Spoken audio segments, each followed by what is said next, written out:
Education എന്നുള്ളത് ഒരു learner centric ആയിരിക്കണം. അത് എന്ന് പറയുന്നത് ഒരിക്കലും ഒരു കുട്ടി പേടിച്ച് അതിൻ്റെ എന്താ പറയുക A+ ഗ്രേഡുകൾ, ഞാൻ എൻ്റെ രീതിയിൽ പറയണം അദ്ദേഹം പറഞ്ഞ വാക്കുകളെ, കൂടുതലായിട്ട് സ്കോർ ചെയ്യുന്ന രീതിയിലേക്ക്, അദ്ദേഹത്തിൻ്റെ പെർഫോമൻസ് അളക്കുന്ന രീതിയിലേക്ക് എഡ്യൂക്കേഷൻ സിസ്റ്റം മാറാൻ പാടില്ല എന്ന് വളരെ വ്യക്തമായി അദ്ദേഹം ആ പുസ്തകത്തിൽ പറഞ്ഞിട്ടുണ്ട്.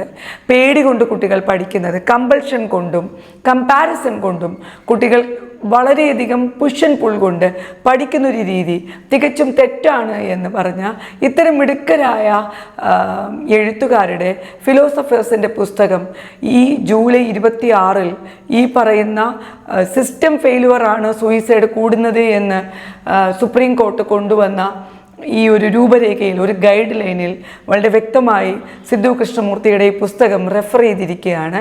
അപ്പോൾ ഇത്തരത്തിലുള്ള സംഗതികൾ മുഖവിലക്കെടുക്കേണ്ടതിൻ്റെ ആവശ്യകതകൾ, കുറേ പേര് മരിച്ചു കഴിയുമ്പോൾ നമുക്കറിയാമായിരിക്കും.